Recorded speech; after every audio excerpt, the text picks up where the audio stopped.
जय हिंद स्टूडेंट्स। क्या हाल चाल? सब बढ़िया होंगे। मैं आशा करता हूँ आप सब बढ़िया होंगे और अपनी प्रेपरेशन बहुत ही अच्छे तरीके से कर रहे होंगे। तो स्टूडेंट्स, आज के थंबनेल से आपको पता ही चल गया होगा कि जैसे कि हमारी जीके की फर्स्ट क्लास थी, उसमें थोड़ा बहुत इधर उधर हो गया। आपको कई बच्चों को क्वेश्चन नहीं समझ लगा, कईयों को मेरा स्पीड लगा, कईयों को ये लगा। तो इस सेकंड वीडियो में I will try my best, अपनी तरफ से 100% कोशिश करूँगा। पर आज की इस वीडियो में बहुत ही आज इम्पोर्टेंट क्वेश्चंस होने वाले हैं। आई होप कि आपने पहले से भी जीके पढ़ के रखा होगा। तो अभी मैं आपके पहले टेस्ट लूँगा, फिर उसी के हिसाब से देखते-देखते कि आपका क्या रिस्पॉन्स रहेगा, उसी हिसाब से आपका जीके स्टार्ट होगा। तो अभी 1 वीक तो आपके टेस्ट ही चलेंगे 15-15, 20-20 क्वेश्चंस के। तो चलिए देखते हैं आज के टेस्ट में आप क्या मार्क्स स्कोर करते हैं। साइड में आप एक कॉपी ले लीजिएगा और जो पॉइंट आपको नहीं पता वो पॉइंट लिख लीजिएगा, क्योंकि जब आप दूसरी बार रिवीजन करेंगे उस पॉइंट को, तो वो पॉइंट आपको अच्छे से पढ़ लीजिएगा और आपके दिमाग में पड़ जाएंगे। तो चलिए, आप आजकल अपनी आप तैयारी द प्योर एजुकेशन से कर रहे हैं, यही हमारे लिए बहुत अच्छी बात है। तो चलिए आज का फर्स्ट क्वेश्चन आपके सामने शुरू करते हैं। तो चलिए स्टूडेंट्स, आपके लिए हम पीडीएफ बहुत अच्छे तरीके से बना रहे हैं। जिस तरीके का क्वेश्चन उसी के रिलेटेड आपको एक फ़ोटो दिखाई जाएगी ताकि आपको क्वेश्चन समझने में और आंसर याद रखने में बहुत ही आसानी हो और आप कभी भी ना भूलें। आपको एक कहानी की तरह पढ़ाया जाएगा, जैसे कि आपके एसपी सर ने बताया है, द प्योर एजुकेशन धीरे धीरे आगे बढ़ रहा है आपकी वजह से। तो चलिए पहला क्वेश्चन पढ़ते हैं। बाईलैंग्वेज रहेगा, ना हिंदी वालों बच्चों को परेशानी होगी ना इंग्लिश वाले बच्चों को। चलिए आज का फर्स्ट क्वेश्चन रीड करते हैं। When was the Jallianwala Bagh tragedy happened? Jallianwala Bagh की घटना कब हुई थी? ये तो स्टूडेंट सब लोगों को पता होगा कि जलियांवाला बाग की घटना कब हुई थी। तो आप लोग मुझे कमेंट्स में बताइए कि जलियांवाला बाग कहाँ पर स्थित है।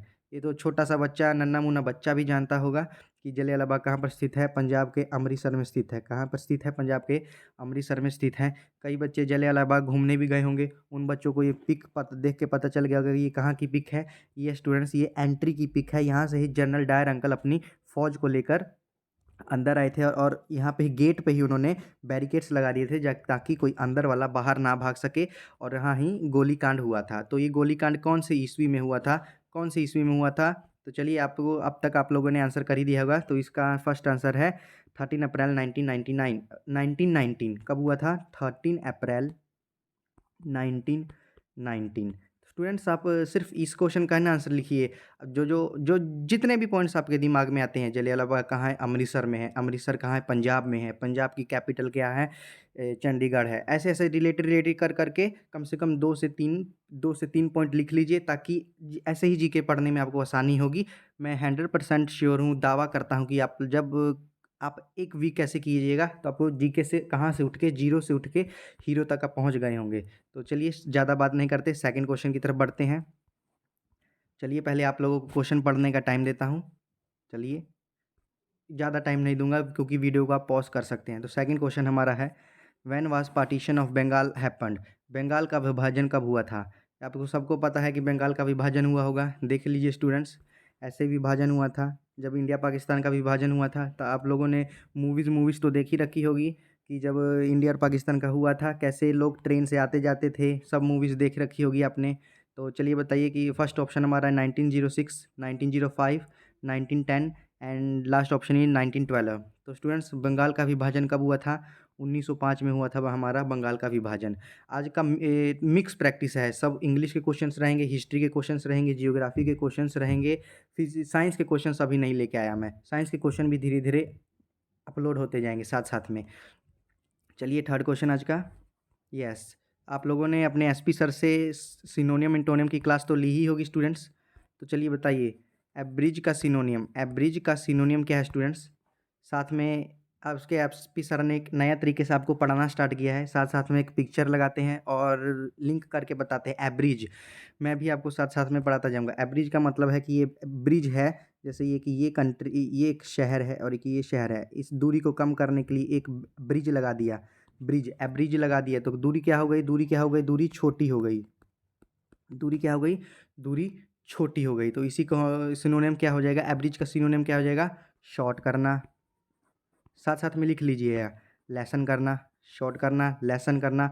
और इसका अंटोनियम भी लिख लीजिए, शॉर्ट करना, लेसन करना। अंटोनियम, एंटोनियम इसका छोटा करना और अंटोनियम इसका क्या हो जाएगा? लंबा करना। जैसे लॉन्ग करना, लॉन्ग करना हो जाएगा। स्ट्रेच हो जाएगा, ये इसका अंटोनियम हो जाएगा। आपको और अंटोनियम सिनोनियम्स आते होंगे, फिर मैं बोल रहा हूँ कि साइड में एक कॉपी रखिए और साथ साथ में लिखते जाइए, नोट्स बनाते जाइए अपने। चलिए आज का फोर्थ क्वेश्चन की तरफ चलते हैं।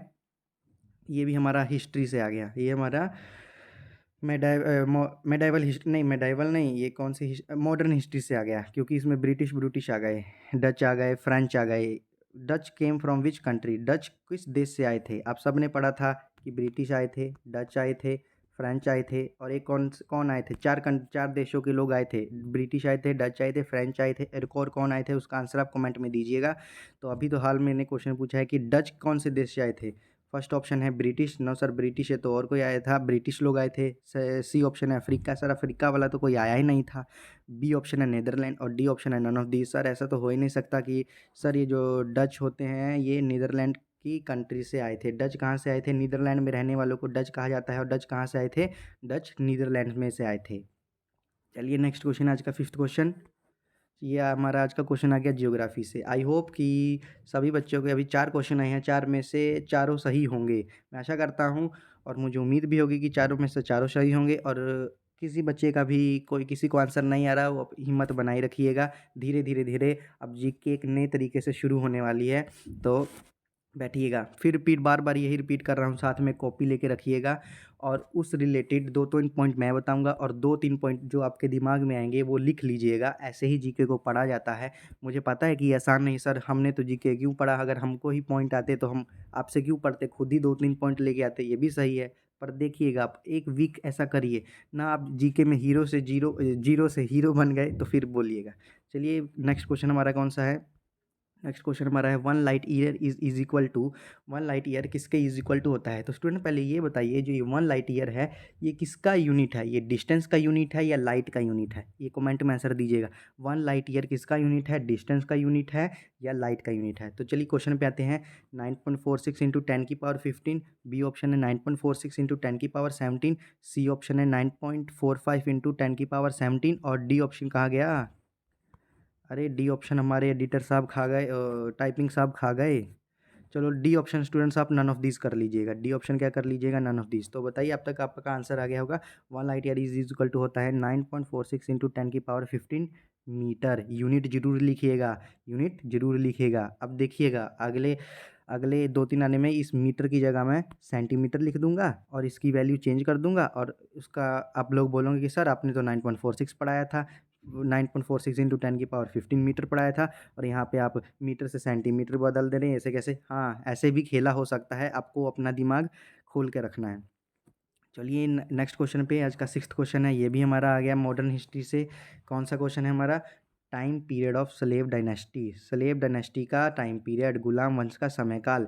तो आप लोगों को पता ही होगा कि आप लोगों ने कहीं से भी या जीके पढ़ी है या नहीं भी पढ़ी है, तो पता तो होगा ना कुछ बात। बिहार पैरामेडिकल का तैयारी कर रहे हो, जीके सब्जेक्ट पढ़ते हो, कुछ ना कुछ तो पता होगा। ये अंकल कौन है? देख के बताइए, देख के बताइए अंकल कौन है। स्लेव डायनेस्टी का क्वेश्चन है, तो स्लेव डायनेस्टी के पहले कौन थे? पहले राजा कौन थे? जी हाँ, पहले राजा कौन थे? कुतुबुद्दीन,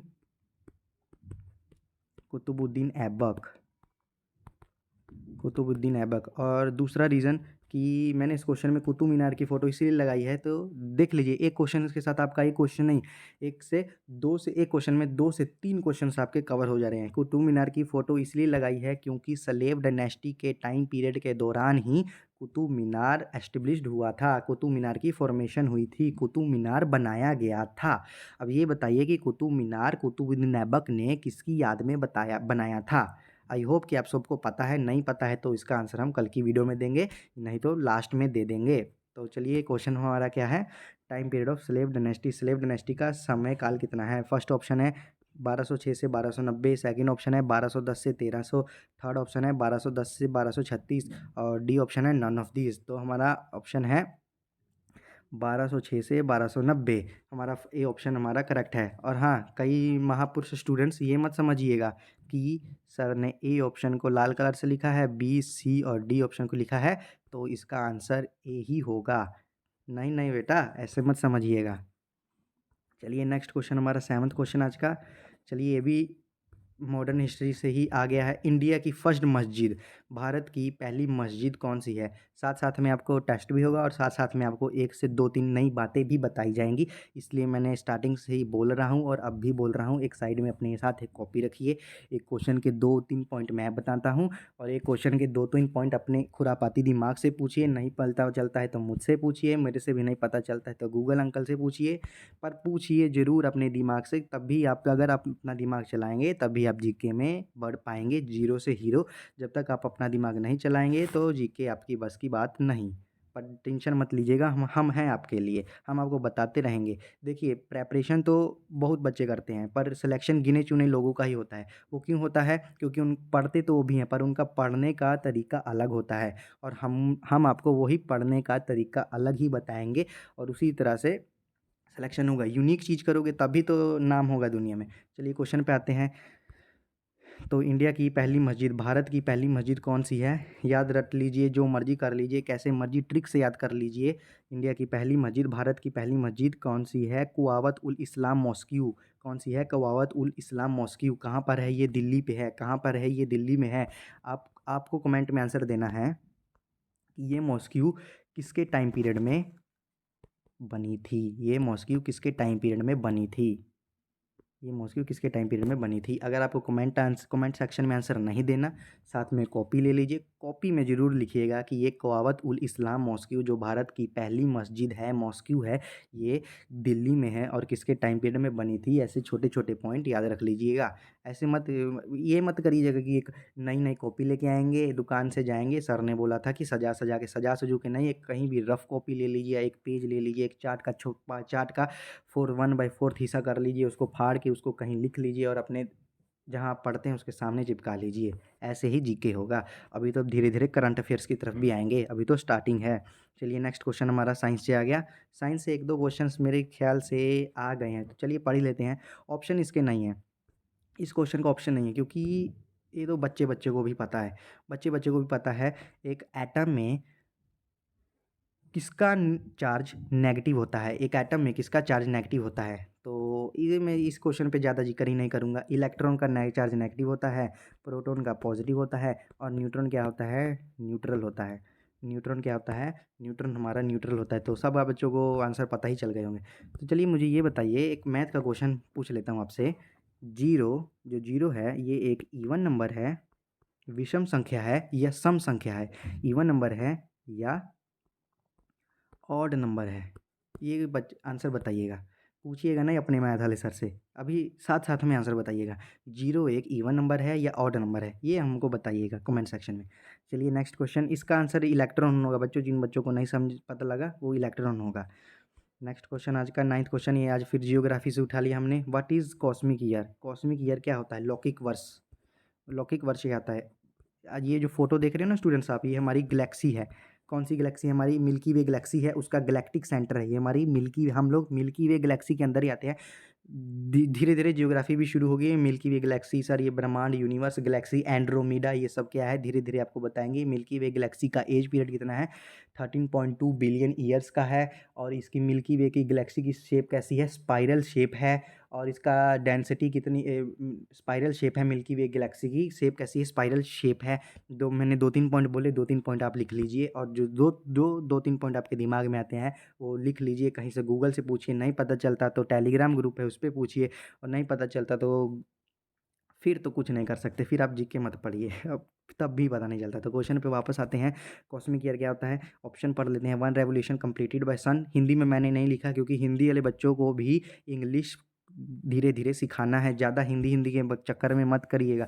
ज़्यादा से ज़्यादा हिंदी, मतलब कि मानता हूँ कि हिंदी स्टूडेंट हो, पर फिर भी इंग्लिश का स्टार्टिंग आना चाहिए, इंग्लिश का स्टार्टिंग आना चाहिए। वन रेवोल्यूशन का चक्कर कंप्लीट का पूरा बाय द्वारा, किसके द्वारा, सन के द्वारा। कॉस्मिक ईयर क्या होता है इतना तो आप लोग समझते ही होंगे। What is cosmic year. Cosmic year first option हमारा, one revolution completed by sun, one revolution completed by earth, one revolution completed by moon, fourth option है नन ऑफ दीज।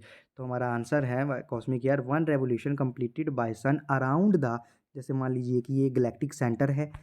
वन, ये हमारा सूरज, सूरज अंकल हैं, जब इन्होंने एक चक्कर इस गैलेक्टिक सेंटर का, ये गैलेक्सिक सेंटर का एक चक्कर इन्होंने कंप्लीट कर दिया, तो उसी को हम लोग क्या बोलते हैं, उसी को हम लोग कॉस्मिक ईयर बोलते हैं। उसी को हम लोग क्या बोलते हैं, उसी को हम लोग कॉस्मिक ईयर बोलते हैं।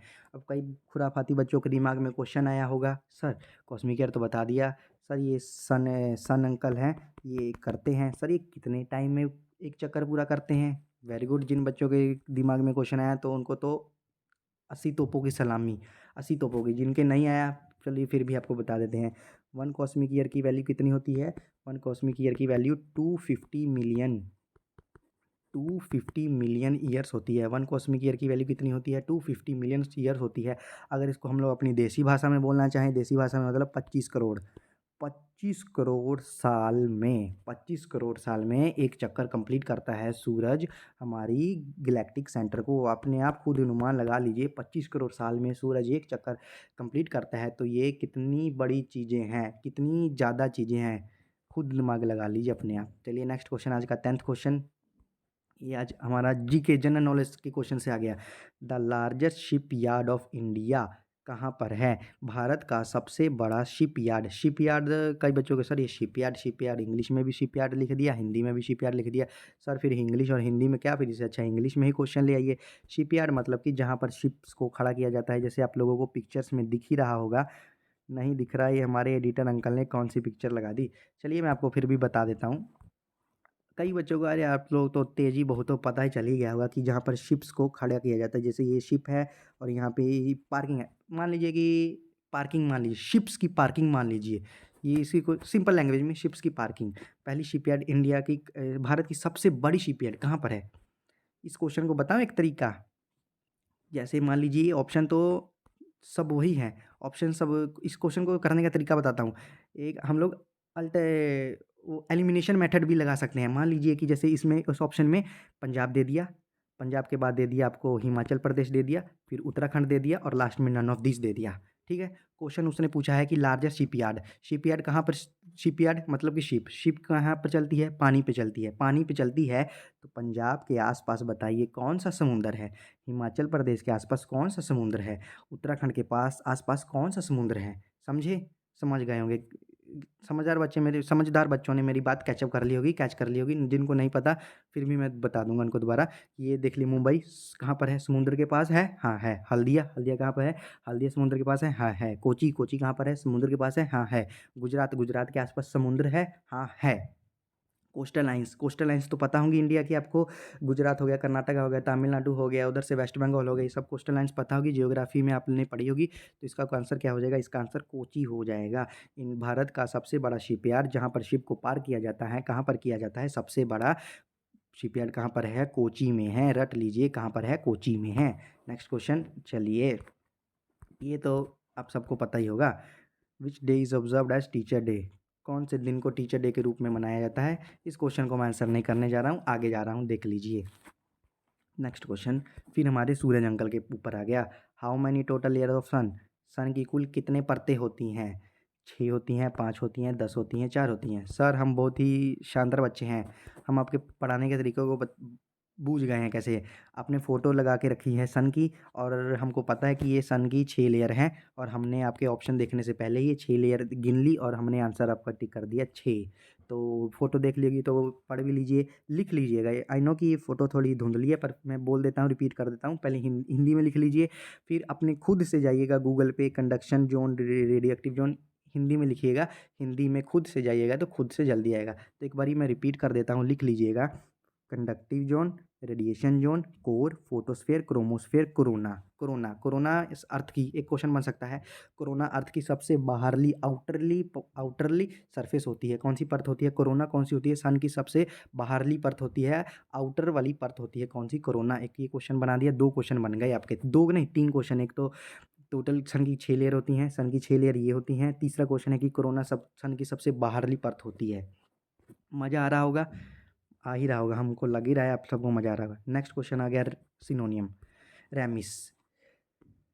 सिनोनियम बताइए बच्चों, ये फ़ोटो देख के क्या अब आपको पता चल रहा है, ये भूल जाइए, रैमिस रूमिस क्या सर ने लिख दिया है, पता नहीं सर क्या पढ़ा रहे हैं। पहले फ़ोटो देख के समझे, फ़ोटो देख के बताइए कि ये क्या लग रहा है आपको।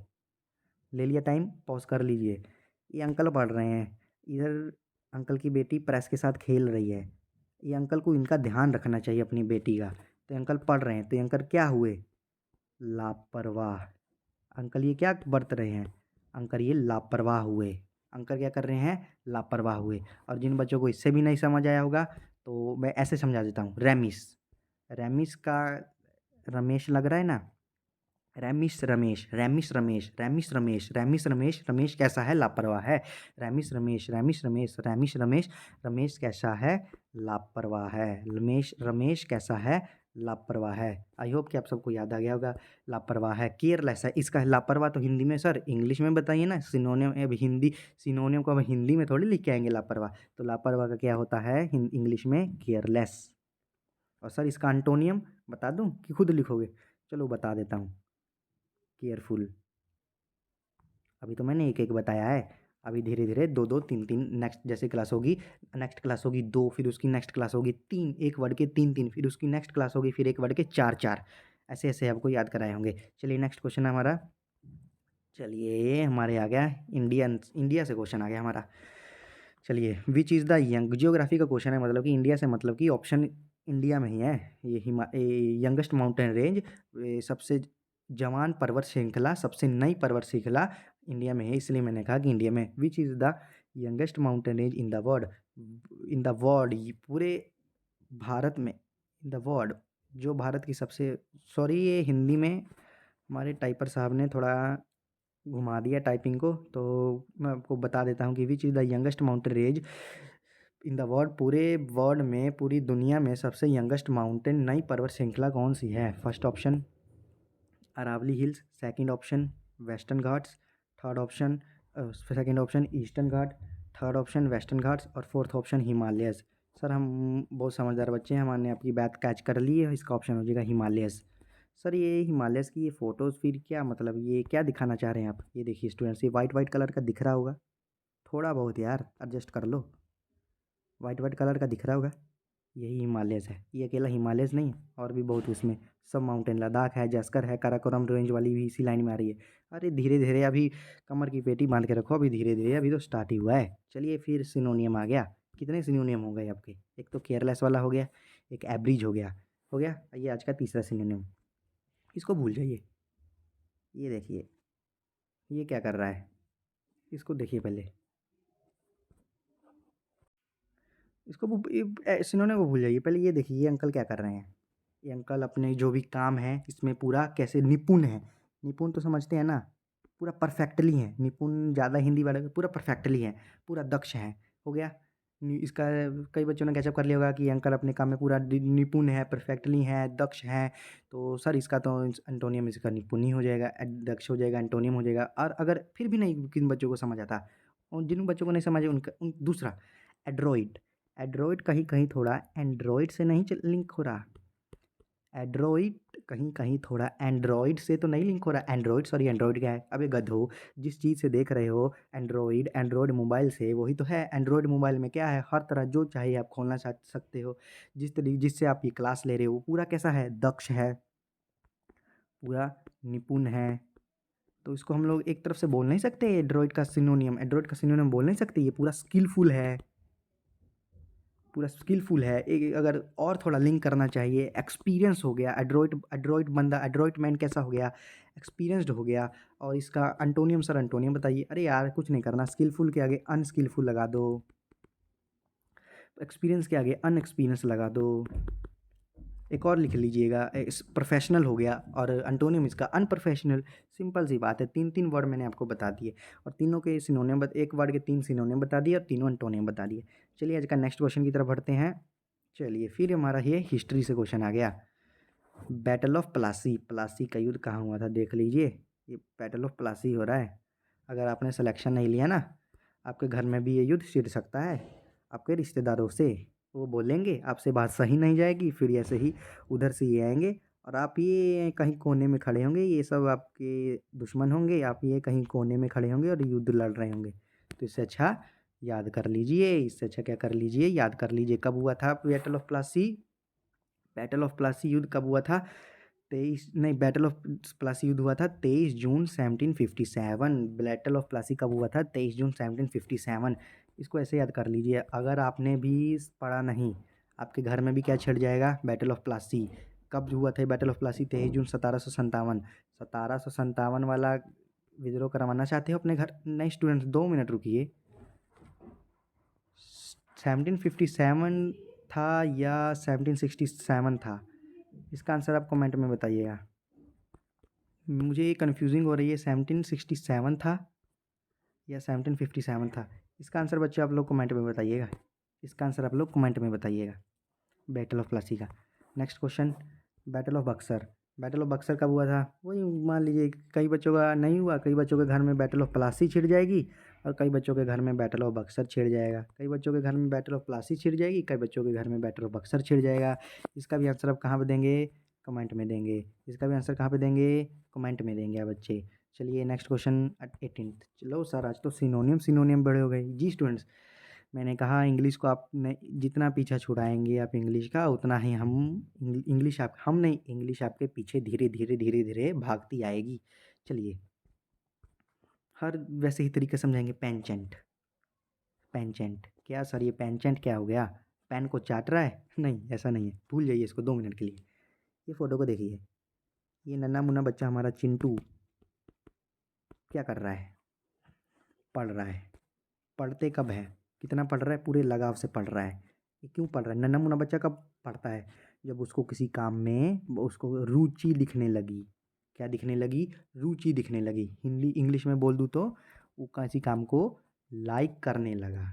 समझ गए? और अगर फिर भी नहीं समझे तो फिर मैं बताता हूँ, दूसरा ऑप्शन भी है हमारे पास। हर तरह का ऑप्शन है, जिस तरह के आपको नहीं, इससे नहीं समझ आएगा इससे समझाएंगे, इससे भी नहीं समझ आएगा इससे समझाएंगे। पर हमारा मेन मकसद है कि आपको इंग्लिश का डर भगाना है। धीरे धीरे देखिएगा। पेंचेंट, अगर एक तो ये नन्ना मुन्ना चिंटू से समझ गए, चिंटू से नहीं समझाए तो पेंचेंट। पेंचेंट कहीं पंचायत से लिंक कर रही है बच्चों? पेंचेंट पंचायत, पेंचेंट पंचायत, हाँ सर समझ गए इतना, पंचायत से तो लिंक तो कर रहा है। पंचायत, सर ये पंचायत का कैसे, पंचायत को कैसे करेंगे? मान लीजिए कि आप गांव में हैं, गांव में पंचायत का चुनाव हो रहा है। अगर आप पंचायत का चुनाव जीत गए तो गांव में आपका कोई हर आपका हुक्म होगा, आप राजा बन जाएंगे गांव में। तो आपको पंचायत के चुनाव में क्या होगा? आपको पंचायत के चुनाव में रुचि तो होगी ही। अरे कहीं ना कहीं मान लो कि पॉलिटिक्स में नहीं जाना, कभी ना कभी तो दिमाग में सोचते ही होगे, काश मैं यहाँ का मुखिया बन जाता तो फिर इसको बताता, ये बताता, वो बताता। पंचायत, पंचायत का किससे लिंक कर लीजिए? पंचायत से। पंचायत का क्या हो जाएगा? रुचि तो होगी ही। तो इसी का सिनोनियम आ जाएगा इंग्लिश में, लाइकिंग हो जाएगा। और एंटोनियम इसका लाइक क्या हो जाएगा? डिसलाइक। ना पसंद सर, हमको तो नहीं पसंद, हाँ तो उनके लिए डिसलाइक। चलिए नेक्स्ट क्वेश्चन। लो स्टूडेंट्स, फिर सिनोनियम आ गया। ये मैं बोलता हूँ कि ये भूल जाइए, पहले इस फोटो को देखिए। ये क्या है? ये चिंटू के पापा। ये किसको मान लीजिए? ये चिंटू के पापा, ये चिंटू के पापा हैं। देख लीजिए चिंटू के पापा हैं। ये चिंटू के पापा का ऑफिस है। ऑफिस से कहाँ पे जा रहे हैं? ये तो सर बीच है। बीच पे हम कब जाते हैं? जब हमको क्या मिलता है?